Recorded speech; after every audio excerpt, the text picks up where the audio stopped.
Hello, good afternoon, everyone. It's really great to see you all here for our session, Ask the Experts, Ovarian Cancer and Recurrence. I'm Rachel Munyai and I'm Head of Services at Target Ovarian Cancer, and I'm so pleased to welcome you here this afternoon alongside Professor Agnieszka Michael, who's a Consultant Medical Oncologist who will be delivering this session and answering your questions. We're also joined this afternoon by Valerie Lang, who's one of our specialist nurses at Target Ovarian Cancer, and Val will be joining the Q&A panel towards the end of the session.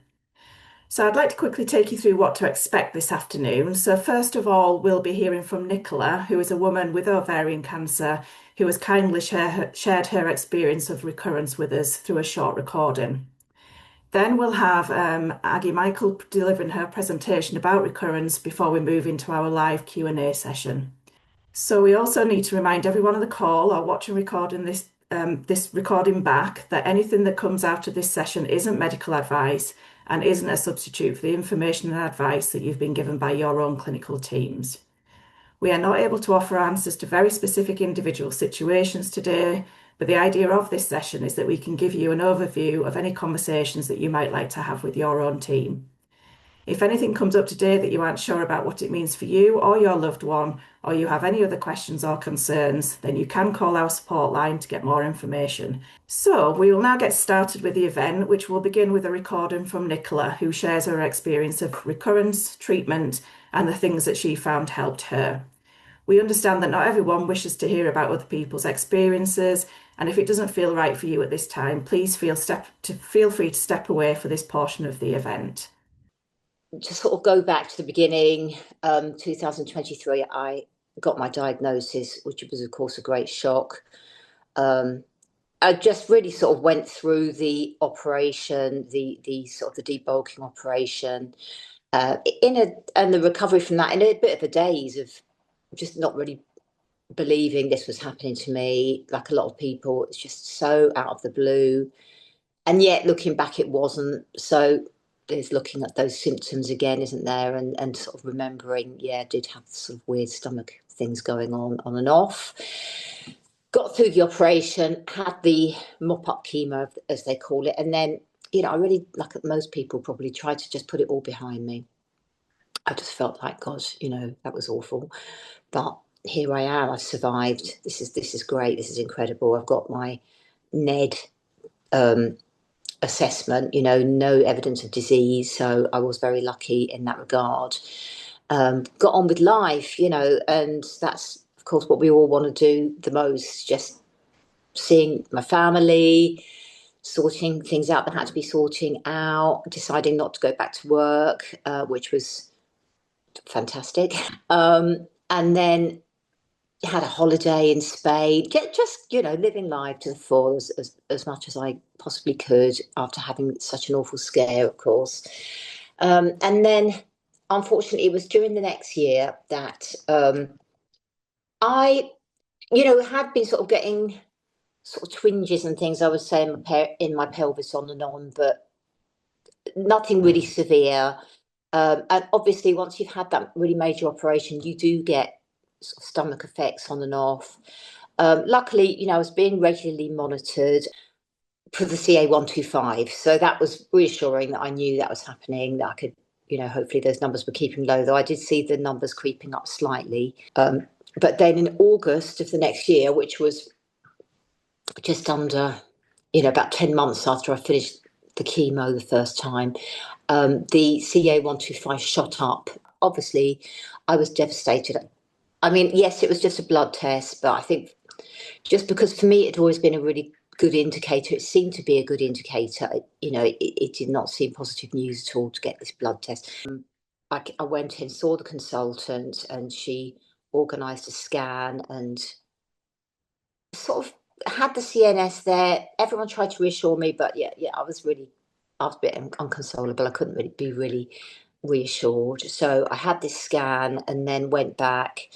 Obviously, everything was on tenterhooks. I was like, what's it going to be like? What's this scan news going to be? Is it going to be bad news? And I tried to get on with life, was having the sort of regular checkups and things, but the numbers were going up. So this went on through August, September, and then September, I started having really bad pains.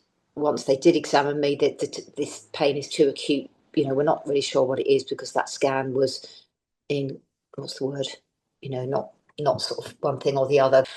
Anyway, eventually, after about 5 days, 6 days in hospital, the consultant came down and said, we shared your scan we've got a second opinion from a radiologist because it can be quite ambiguous in terms of what you see in a recurrence. And they said, yes, we think it is a recurrence. So went home, was a bit more sort of medicated. So they gave me lots of painkillers and things like that.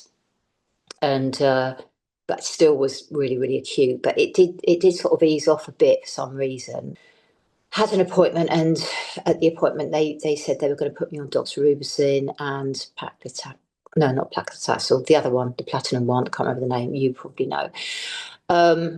And they said, very sort of garbled kind of, this means that it can't be cured now. Anyway, didn't really want to look me in the eyes and say that, but how do you respond to a bit of news like that anyway? All you do is fight, isn't it? All you do is you just want to keep fighting. You want to keep taking a proactive approach. So I was like, what are we going to do? How are we going to do it?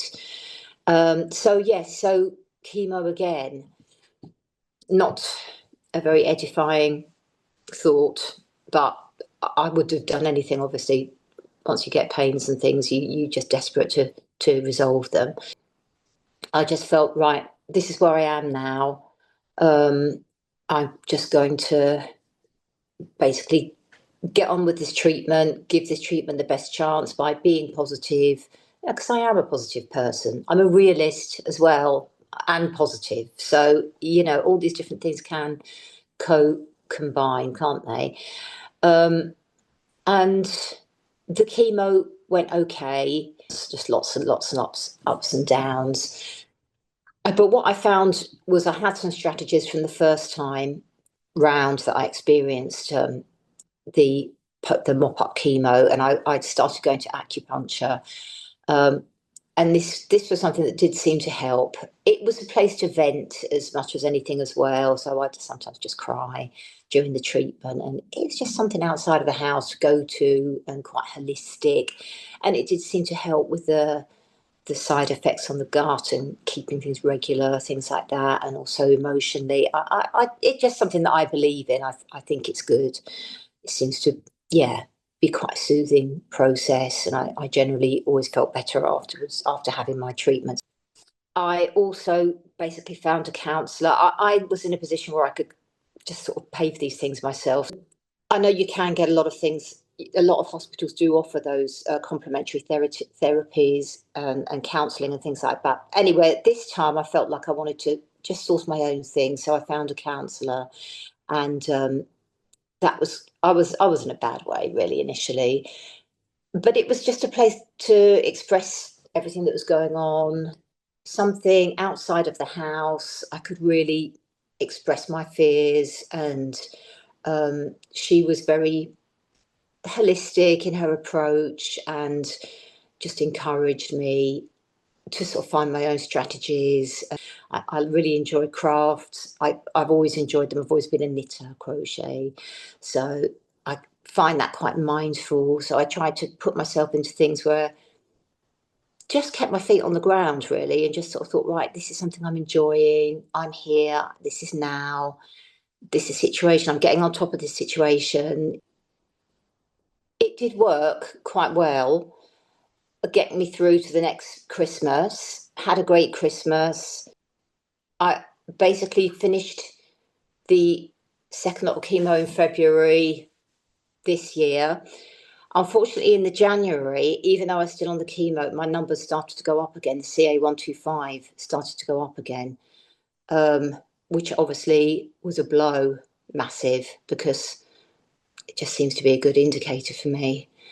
But my consultant was a bit like, it's only 100.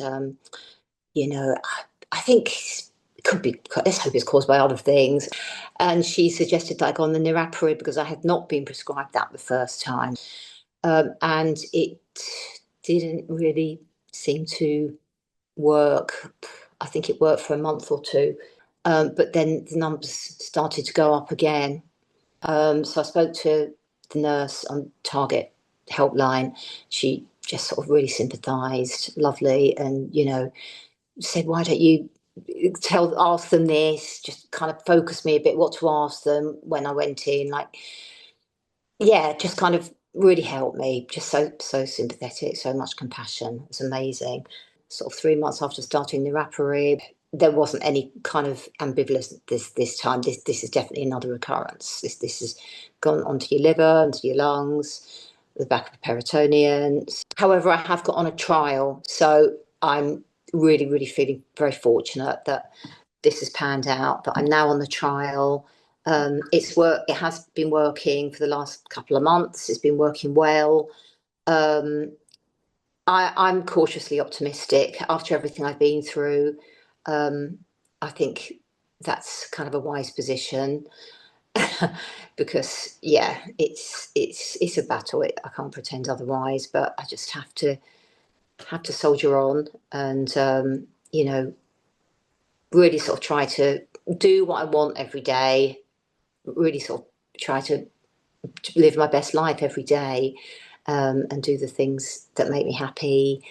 And yeah, I've got a lot of support around me. My husband's wonderful and, really sort of builds me up, lifts me up, won't let me kind of indulge too much, which is for the best. And we just, got a good social life, good retirement plan, doing art, doing my crafts, going to start some remedial yoga through the website or the Zoom and things. So that's a new thing this year that I'm going to do. I just feel it'd be good. So yeah, I just keep trying. I keep fighting, and I hope that this story, gives you some information, some useful pointers, and hope is obviously is the most important thing to hold on to throughout all. And it really is like an energy in itself that will sort of carry you. So I try to keep that strong in whatever way that I can. So I think that's my story. So thank you so much for sharing your story with us, Nicola. We do know how helpful it can be hearing other people's experiences. So next up, we'll have Professor Michael, who will be delivering a presentation. So it's over to you, Aggie. Thank you. Thank you very much, Rachel, and hello, everyone. So as Rachel said, I'm a professor of oncology. I work as a consultant medical oncologist at the Royal Surrey in Guildford, and I'm going to talk to you about recurrent ovarian cancer. So what we're going to talk about is what is recurrent ovarian cancer and what are the risk factors for recurrence, and also cover briefly the main treatment options for recurrence, what affects your treatment options, a little bit about the surgery, and also about the definition of platinum-sensitive, platinum-resistant cancer. So these are terms that you may come across or you might have come across already. Next slide, please.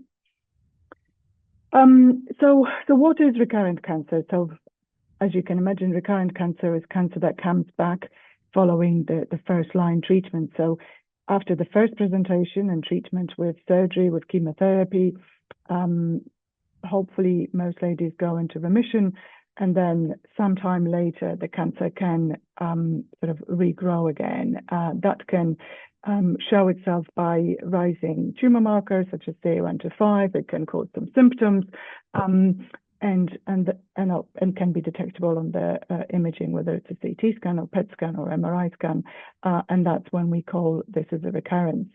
Things that can affect recurrence are various. So there is a cancer stage, and you may all know that. So apologies if I'm talking about the sort of things that are very simple and understandable. But each cancer that we diagnosed has a stage, and stages for ovarian cancer are based on a so-called FIGO staging. FIGO comes from a French federation of gynecologists who implemented this staging many years ago now, based on sort of what they find during surgery. There are 4 stages, from stage 1 to stage 4, with stage 1 being a very early cancer and only confined to an organ, whether it's an ovary or fallopian tube, and stage 4 being sort of spread out. So stage 2 is within the pelvis, stage 3 when it goes into the abdomen, stage 4 when it goes beyond the abdomen, so it can go into the chest or to some of the organs such as liver or spleen inside. So that's stage. So obviously, stage is a very important factor that affects treatment response and the risk of recurrence. So with an early stage cancer, the chances of cure are much, much higher. With a late stage cancer, such as stage 3 and 4, the risk of cancer coming back is high. We also look at the grade. So grade is different from stage. Grade is something that a pathologist comes up with. And the way he assigns that is by looking at the cancer cells under a microscope. So grades usually go from 1 to 3, sometimes 4. Grade 1 are the cells when the pathologist sees that the cancer cells are very similar to the original cells. So for example, you can look at the normal ovary, you can see ovarian cells, and then next to it, there will be some sort of slightly distorted cells, still looking a little bit like the ovarian cells, but clearly more abnormal. So this is what we would call a grade 1. And then it goes sort of more and more abnormal to stage 3 or stage 4, sorry, grade 3 or grade 4, where the cells look completely distorted. They have different sizes, different shapes. They undergo sort of frequent division, and the more distorted they are, the more aggressive the cancer is. So obviously grade will also be very important when deciding or when sort of looking at the risk of cancer recurrence. So the lower the grade is, the better in terms of how quickly the cancer grows. The higher the grade is, the more aggressive it is, and the risk of recurrence is higher. Surgery is a risk factor, well, not a risk factor as such, but the surgery and how the surgery was done in the first place is very important when looking at the recurrence risk as well, because the aim of surgery is to remove every visible part of cancer. So the more cancer is, sort of remains behind after surgery, the higher the risk of the cancer coming back. So you may come across a term called residual disease. So this is basically what is left over after the surgeon has operated on. Most surgeons will aim to leave no residual disease, but sometimes it's just not possible to remove everything, and there will be tiny areas that will stay behind, and these are called residual disease. And obviously, the more residual disease there is, the higher the risk that the cancer will grow back. And then we have response to chemotherapy. So how well the chemotherapy works, as in how efficient it is in killing the cancer cells.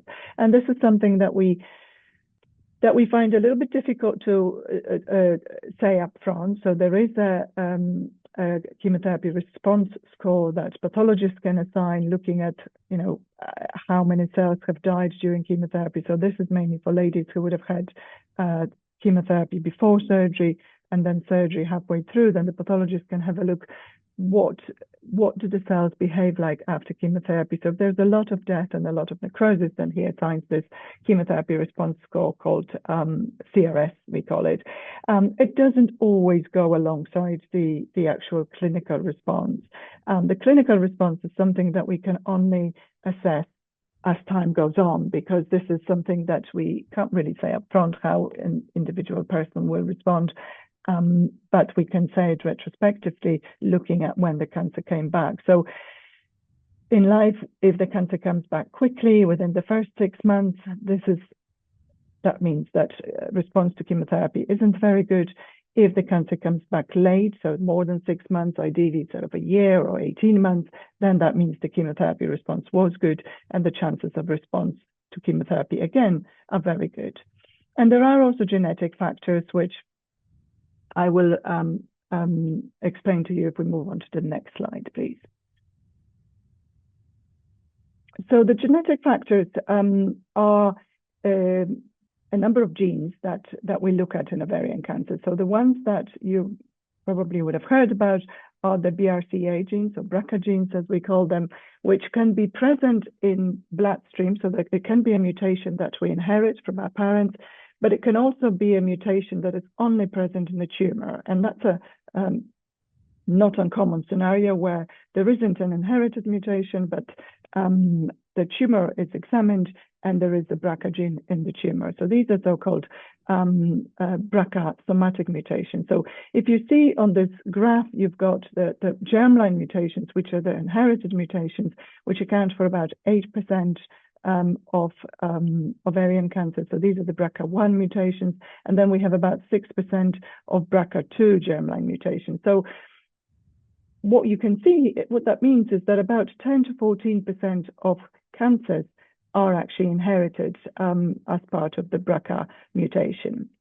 But all the other cancers are not. So all the remaining mutations are mutations that are present only in the tumor and not in the bloodstream.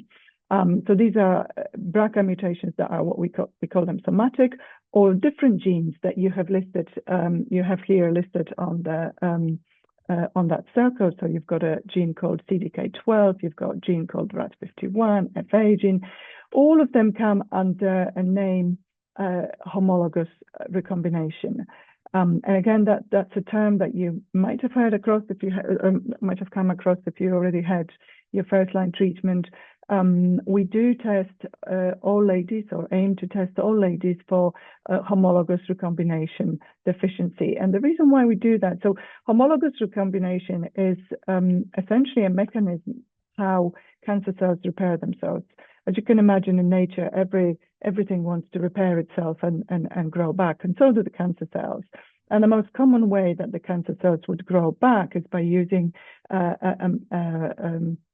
a system called homologous recombination. So it basically matching the DNA that has been distorted, damaged by chemotherapy, matching it back, putting it back into its place, and allowing the cells to grow. Cells that have BRCA mutation have this process of matching the DNA abnormal. So that's what we call homologous recombination deficiency.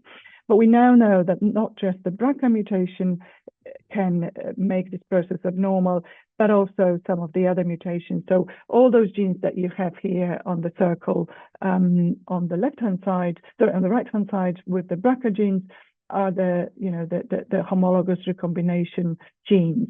And we're able to test for them. We don't always test for the individual genes. We test for individual BRCA1 and BRCA2. All the other tests are sort of tested together as a so-called HRD test.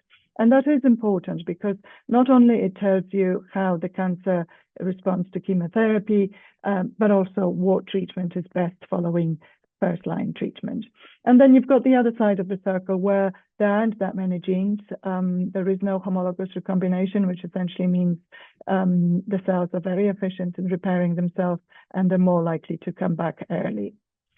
And these are the numbers here. So as I said, BRCA mutation, BRCA1 and BRCA2 are the most common mutations. They account for about 16% of germline mutation. And there is about 4 to 7% of the tumor mutation, so the somatic mutation. And then you've got the whole range of this HR, homologous recombination deficiency. So that's about the genetic factors. It's always a little bit more complicated. If we can move to the next slide, please. So now on to other factors that affect treatment response. So I quoted here a study which is really quite old. As you can see, it was almost 35 years ago when a guy called Blackledge, a scientist, observed women and collected information about women with ovarian cancer who respond. And what he noted is that if the cancer comes back within 6 months, then the response to subsequent chemotherapy is quite low, so it's about 10%. Whereas if the cancer takes a longer time to come back, so after about 12 to 18 months, the response rate is much, much higher, and it's almost equal to response rate first time round. So we know that this is a chemosensitive cancer, and the longer it takes for the tumor to relapse, the better the response to chemotherapy. So the interval, the sort of disease-free interval, we call it, so the time from the completion of first-line chemotherapy to relapse is a very important prognostic factor in terms of knowing how people are going to respond to treatment. There are other factors. So there is the number of disease sites, which is stage, what I've said to you. So the higher the stage, the more disease sites there are, the more likely that the cancer will come back. There are also different types of ovarian cancer, so different histological types. The most common is the serous cancer or high-grade serous. And this one is more sensitive to chemotherapy than, for example, some of the other tumors, such as clear cell cancer or, for example, mucinous cancer. Next slide, please. So what are the treatment options for recurrence? So I will discuss briefly with you surgery, chemotherapy, radiotherapy, and a little bit about the targeted therapy. Next slide, please. So before we go on to the options of treatment, it's important to also understand the concept of so-called asymptomatic relapse. And you may be hard to believe that, but many years ago now, probably about 15 years ago, maybe a little bit longer, there was a very big study that looked at a so-called asymptomatic relapse. So basically, a lady feeling well that has a CA1 to 5 measured, and the CA1 to 5 starts going up. There's nothing on the CT scan. She feels well. And it was always a big question, what do we do in that situation? Do we go straight for chemotherapy or not? And is there a difference if you do one approach or another? So what they did this clinical trial where half the ladies, everybody was, so all the ladies that were on follow-up, and it was about 500 ladies who were on follow-up, had a CA1 to 5 measured. When it started going, they didn't know the value of the CA1 to 5, but when it started going up, half of the ladies ended up starting chemotherapy straight away. And the other half still didn't know about the CA1 to 5 and just carried on surveillance, on monitoring. And when they started feeling unwell, then they started chemotherapy. And what this study observed was that the second-line chemotherapy started almost 5 months later, and those ladies who did not go straight away to the chemotherapy. And also third-line chemotherapy also was delayed. But what's the most important here is not that the chemotherapy was delayed, but actually it didn't make any difference in terms of the long length of life and overall survival. So what they did find out at the time is that, you know, if you start chemotherapy too early, it doesn't mean that the cancer is going to be controlled better. We always remember about that study, but we now also know that this is an important point where we need to consider surgery. So if I go on to the next slide, please. So the reason why surgery is important is because we now have the results of, again, a big study that looked at, the study was called DESKTOP-3. It was a study looking at comparison of chemotherapy alone versus surgery plus chemotherapy afterwards. And, you know, it may seem very logical that if cancer comes back, we should try to cut it out. But until you really observe whether that actually makes a difference in terms of longevity, in terms of quality of life, it's not that obvious that surgery is something that everybody should be having. And what that study reported is that some women do benefit from surgery, but it's only those where the second surgery can remove absolutely everything. So if there is some visible disease left, those women will not do any better than having chemotherapy alone. So the surgery second time round only makes sense if it's possible to remove absolutely everything. And what we use now is something called AGO score, because what that study showed that only women who fulfill this sort of AGO score benefit from surgery second time round. And those who do have surgery and chemotherapy, they do have a better outcome, and the overall survival was shown to be longer. So what is an AGO score? If I can have the next slide, please. So the AGO criteria is basically a set of criteria that the surgeons will look that will help us to decide whether surgery second time round can be helpful or not. So the first thing that we look at is whether the first surgery left any residual disease, because if the surgeon couldn't cut out everything first time round, there's absolutely no way he'll be able to do it second time round. So the first criteria is, was the surgery first time round complete resection to no residual disease? The second thing that they will also look at is whether there is acidic fluid. So as you know, the cancer can come back by giving fluid in the tummy, And we do know that the fluid can contain cancer cells. And if there is a lot of fluid, then the surgery, again, is unlikely to be successful. If it's a small amount, so less than 500 mils, then the surgery can still be undertaken. And also the third one, which is really, really important, is performance status. So ECOG is the European way of assessing performance, fitness, basically. So we know that those who benefit from surgery are those who are really well, because if the cancer makes people unwell, then having surgery can, in fact, make them worse. So this is something that we will always look at, first of all, to say whether surgery is beneficial second time round. And you know, you may or may not come across people talking about primary surgery, for example, deciding whether surgery second time round is worth it or not. But we now know, after that study, Desktop 3, that these are criteria that are really important. And if they're not fulfilled, then chemotherapy will do as well. Next slide, please. So what chemotherapy can we offer? Well, there are a number of options. So in ovarian cancer, we always try to use platinum-based drugs, so things like carboplatin, cisplatin, and we can combine it with different drugs. So there is paclitaxel, which is a combination that you would have had first time round.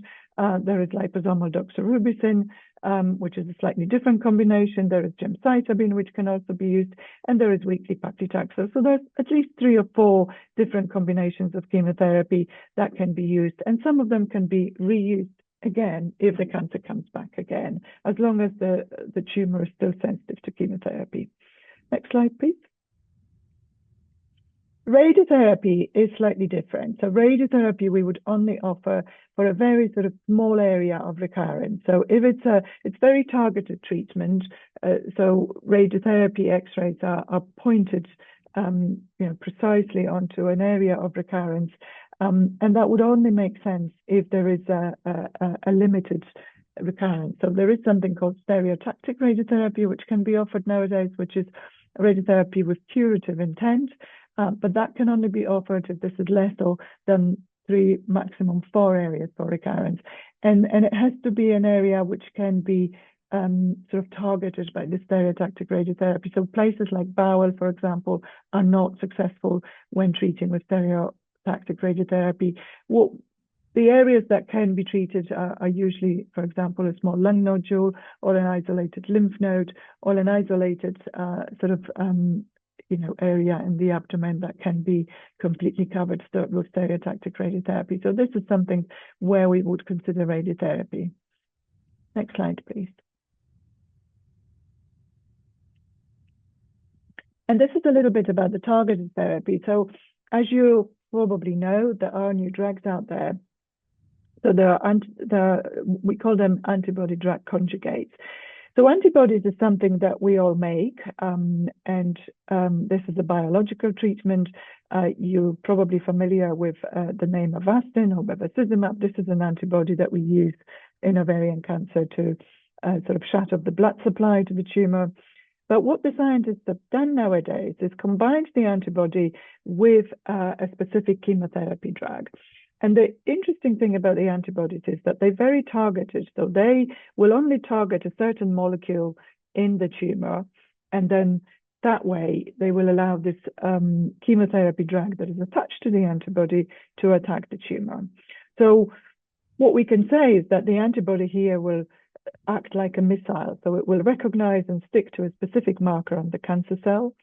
Then this antibody drug conjugate or ADC drug will have a linker, so like a sort of special connection between the antibody, and then it will have a chemotherapy drug which is attached to it, which is a very strong cancer-killing drug that is released directly inside the cancer cells rather than to the rest of the system. Next slide, please. So this is a list of ADCs or antibody drug conjugates that are sort of coming into clinical trials. This isn't exhaustive, but just to show you where we are. So trial phase is how quickly the drug is to be close to the market. So if it's the higher the phase, that means the closer it is for us to actually be able to use those drugs. So phase 3 trials are the most advanced ones, And these are the trials that have already tested it against other drugs and drugs that are likely to get into the market. And as you can see, you may be familiar already with a drug called mirvetuximab, which is completed phase 3 trials, and we are waiting to hear from NICE whether this drug can be used in UK. It has been approved in Europe and in America. And what it targets is a molecule called folate receptor. So in order for this drug to be effective, a tumor has to have this folate receptor. So what one will have to do in order to use this drug is first test for the folate receptor. And if the folate receptor is there, then the drug can be effective. And we know it's only about 20% of women that actually will have that folate receptor, which is why it's going to be really important to test for the folate receptor. We know there are other drugs that are also targeting folate receptors. So there is this drug STRO-002, which is in earlier phase trials, but it's being tested at the moment. There are drugs targeting other molecules. So the NIPI2B, again, in early phase. There are drugs targeting HER2 molecules, so HER2 molecule, which is very common in breast cancer, but also in stomach cancer, and also some ovarian cancers have the HER2 molecule. And maybe that once the trials have completed, it will we will know whether the trastuzumab deruxtecan is available or whether it's effective for ovarian cancer. And another example here is an ADC targeting TROP2. So what's important to remember is that, these are new drugs that are coming up quite rapidly, and it's really hopeful that, it will open new ways of treating ovarian cancer, and especially in platinum-resistant cancer. So when the traditional chemotherapy no longer works. Next slide, please. And this is again that slide that I showed earlier on. So what is platinum sensitive and what is platinum resistant cancer? So going back to that very early study done in 1989, tumors that come back within 6 months, we generally call that they're platinum resistant. So the reason why we say that is because we know that the response to another chemotherapy agent is only around 10%, maybe a little bit more. Those that come back after 18 months or a little bit longer than 6 months are sensitive or partially platinum sensitive drugs. And depending on that sort of interval, it's not a strict definition, so it's more of a continuing. It's not 6 months and one day that you're no longer going to respond to platinum. It's a continuum in time that will tell us how sensitive the tumor is to platinum-based agents. And next slide, please.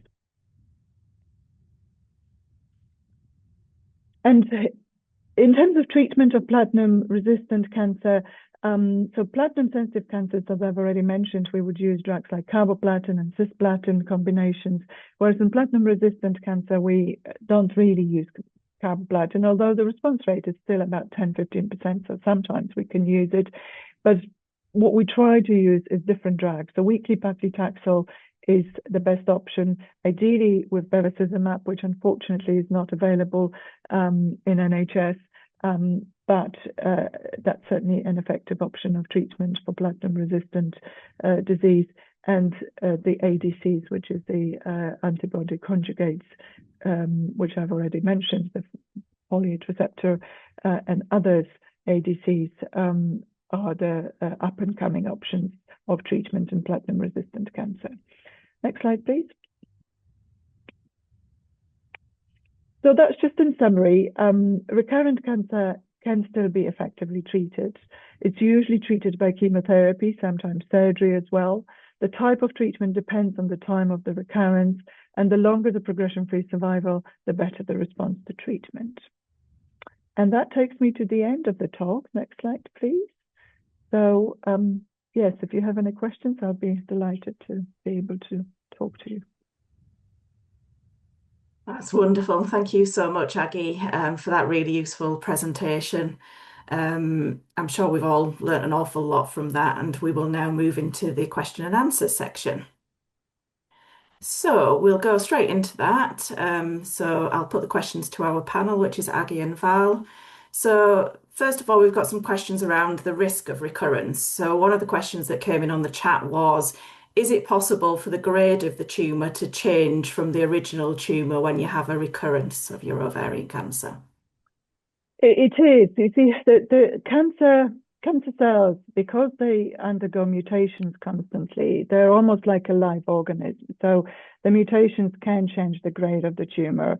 And we do sometimes see that, for example, in one area, the tumor will respond and in another area will not respond. And the reason for that is because the tumor mutates all the time and it keeps changing, and it can change the grade from 1 to 3. It's not going to happen the other way around. So from a poorly differentiated to a grade 1, it's always the opposite direction. So from the grade 1 to a high grade.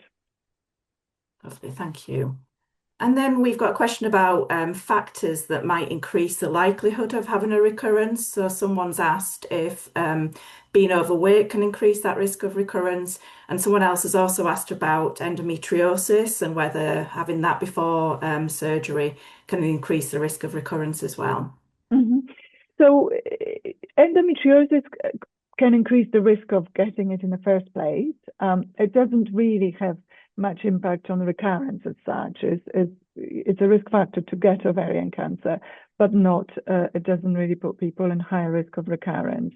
Obesity doesn't really. I mean, if obesity can go alongside a reasonably healthy lifestyle from the point of diagnosis, so healthy diet, exercise, then I'm sure we can mitigate a lot of the risk factors for recurrence. Perfect, thank you. And then a question about whether recurrence is less or more likely with rarer tumour types. So it depends on the type of tumor. It doesn't really depend on how common the tumor is, but the type of tumor, because each type of tumor will have a different grade or a different likelihood of coming back. So just because it's rare, it doesn't impact the risk of recurrence. That there'll be some tumors that are more likely to recur or not. So it's more the individual characteristics of those tumors that will matter, not whether it's rare or common. Perfect, thank you. And then a question around how is it possible to have a recurrence of ovarian cancer once your ovaries have been removed, which is a great question. Yeah, it's just the semantics, really. We call it ovarian cancer because that's what it was from the start, but it's the cells that are coming back. So the ovarian cancer cells that were there in the first place that recur. So, we still call it ovarian cancer because that's where it started in the first place. But of course, even if the ovaries were taken out, that can happen. Lovely. And then we've got a series of questions about monitoring for recurrence. So someone in the chat has asked how often CA125 should be checked. This particular person had no evidence of disease and they've finished their first line treatment. Yeah, so the CA125 is not 100% reliable marker. So some people can have a completely normal CA125 and the cancer can still recur. So it's not it's not a definite answer that if you watch the CA125 and it's normal, that means the cancer hasn't recurred. Generally, what we do with the follow-up is watch it more closer or sort of follow it up closely in the first 2 years. But most ladies nowadays will be on the maintenance treatment anyway, because the risk of recurrence is the highest. Then after that, it can be less frequent. So often the follow-up increases from sort of 3 to 4 months, from 4 to 6 months, and we then check the CA125, at the time of the follow-up. Thank you. And on the back of that, someone has asked, how can I be monitored for recurrence if my CA125 levels are unaffected, so they weren't raised at diagnosis? Yeah, so that's very difficult. I think it's it would be justified to do an annual CT scan, for example, or obviously CT scan if there are any symptoms, because there is no other way to monitor that. I know that the practice will vary in different hospitals, but I do think that if the CA125 was never raised, you could probably ask for having an annual CT scan. Too common CT scans, again, are not very helpful, especially with an earlier stage, mainly because it's a massive dose of radiation, and people can run into problems just from the CT scan. So yeah, there has to be a balance between the two. Yeah, absolutely. And on the back of that, I guess being aware of how you're feeling in yourself as well is really important and kind of looking out for those common symptoms of recurrence. So, can you advise what type of things people should be looking out for in terms of a possible recurrence? Yeah, well, really things that I mean, if you feel better after the cancer, a lot of ladies when they diagnose, they're very unwell. So they obviously start feeling better as the treatment progresses. And then if you achieve that state of being in remission, whether it's partial remission or complete remission, then any sort of sustained change from that is always should raise the alarm bells. It's difficult. There isn't a one symptom, but some ladies will say I feel the same as I was when I was first diagnosed. So that's always something that we need to be very careful about and check. Other people will get, an odd ache somewhere. The problem is that after abdominal surgery, you can get aches because you can get adhesions. But you will know that something has come that's new and it's not going away after a couple of weeks. And I think at that point you should seek help. Perfect, thank you. So if we move on to treatment for recurrence, what are the advantages and risks of the watch and wait policy for those small recurrences? Yeah, so I mean, the advantages is, as I mentioned to you on that slide that was talking about asymptomatic recurrence, the advantage is that you don't have to have chemotherapy. There is this extra few months without the chemo, the quality of life is better. But there is a risk that it might sort of, the cancer can accelerate and then make you feel more unwell. And then the chemotherapy treatment would be tougher. I think as long as we know that this isn't an operable situation and you're feeling well, then, a lot of people would prefer to just be followed up, but being monitored closely. So, be prepared for more frequent follow-up or if you feel unwell, don't hesitate to come and ask for treatment. Thank you. And are the options different for treatment if you have low-grade or high-grade ovarian cancer? They are slightly different. So for low-grade tumors, is one of those situations where they're not as sensitive to chemotherapy. So although it's better because they grow slowly, it's worse in terms of treatment because the chemotherapy is not as effective as in the high-grade tumors. But there is targeted therapy which has been approved. So there's a drug called trametinib, which we can offer for the low-grade serous cancers. We have to try chemotherapy first. And if the chemotherapy is ineffective or if the cancer comes back despite, then this trametinib can be offered through Cancer Drug Fund. Perfect. Thank you so much, Aggie. Val, I'll come to you now. There's a question that we've had, which is very much around support and well-being with a recurrence. And someone has said, I've had a recurrence and started chemo again. Is there anything I can do to help me at this time? I didn't worry for the first time round, but now I am scared.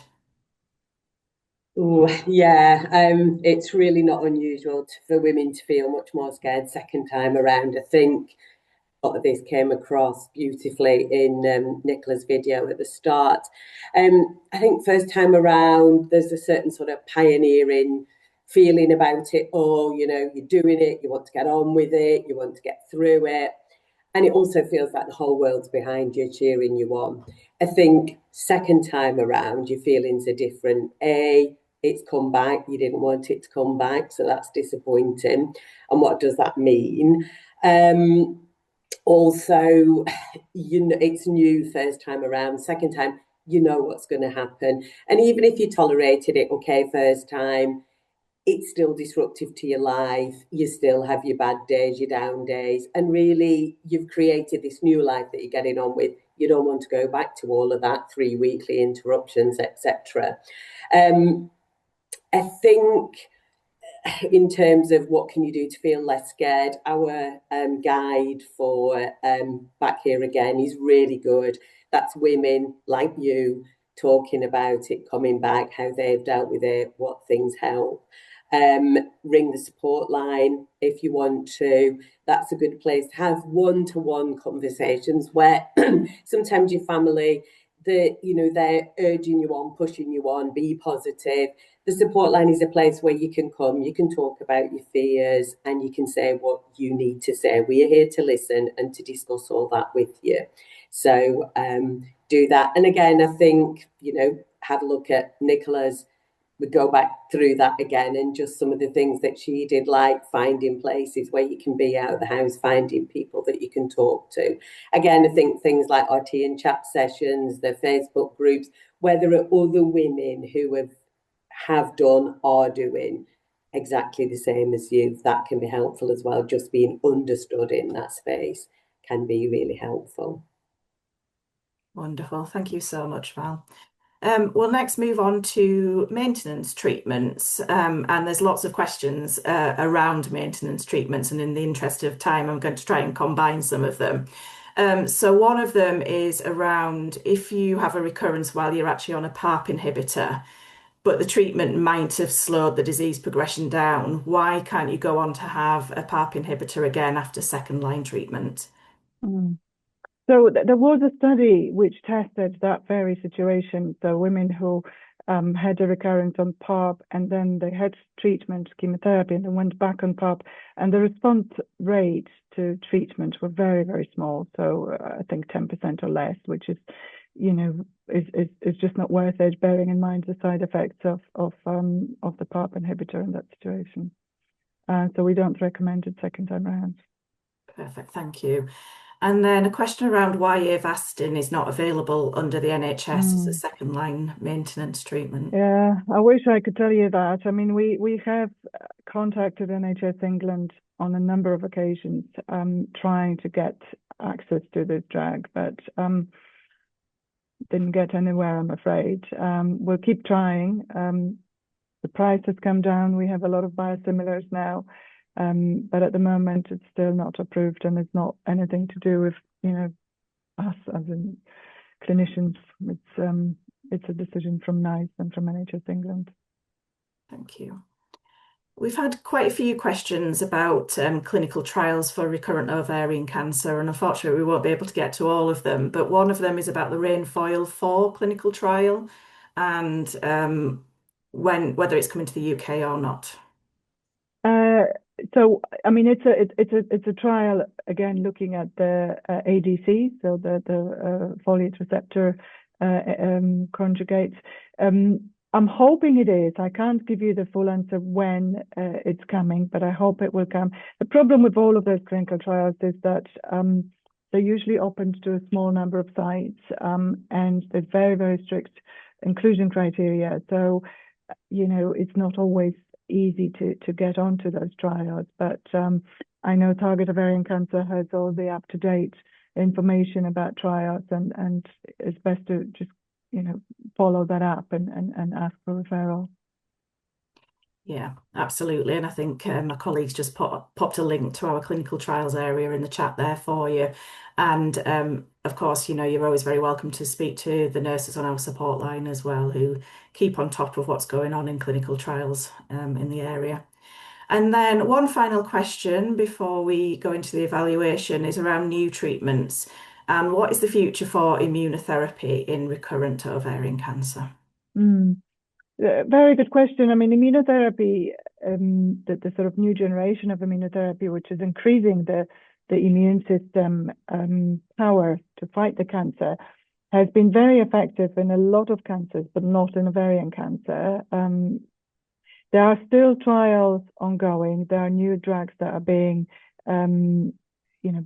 tested. I think part of the problem is the nature of this cancer, because it sort of sits within the peritoneal cavity or within the abdomen, where you've got a lot of sort of, they call it a hostile environment for immunotherapy, and a lot of cells that sort of, you know, counterfight immunotherapy, makes it really, really tricky. I mean, you know, I hope there will be new drugs. There will be drugs that I know there are trials that are still ongoing, and some of them are promising. But it's not been a game changer like it has for some of the other cancers. So, you know, we just have to wait and see. Great, thank you, Aggie. That's been really useful. A question from me to you, Aggie. What is the one thing that you would like everyone to take away from today's Q&A? Well, I think that the main thing is that we are getting new and more new treatments, and they are very promising. So I think it's important to remember that even though the cancer has recurred, there are options of treatment. We still have multiple lines of chemotherapy, sometimes surgery. There are new drugs, and hopefully one day we'll be able to offer drugs that will actually get rid of it eventually. That's great. Thank you so much. That feels really hopeful, doesn't it? So we're going to end the Q&A session now. So thank you again to Aggie and also to Val for answering those questions. We are really sorry if we weren't able to answer your questions today, but do remember that our nurses on the support line are always happy to speak to anybody about anything related to ovarian cancer. So whether that's someone with a diagnosis or family and friends. So please do give Val or Anne, our nurses, a call. And our number is 0808 802 6000. And I think that will be in the chat as well for you. Also, thank you again to Nicola for sharing her experience with us, and to those who have shared their experiences in the chat as well. You can read more stories from other people affected by ovarian cancer on our website, and also share experiences by joining our online communities as well. I'm sure you'll all join me in saying a massive thank you to Nicola for sharing her experience, and to our experts Aggie and Val for sharing their expertise with us today. And thank you so much, everyone, for joining us. We really hope that you enjoyed it and found it really informative. On behalf of the Target Ovarian Cancer team, thank you again for your time today, and we hope to see you all again soon. Thank you.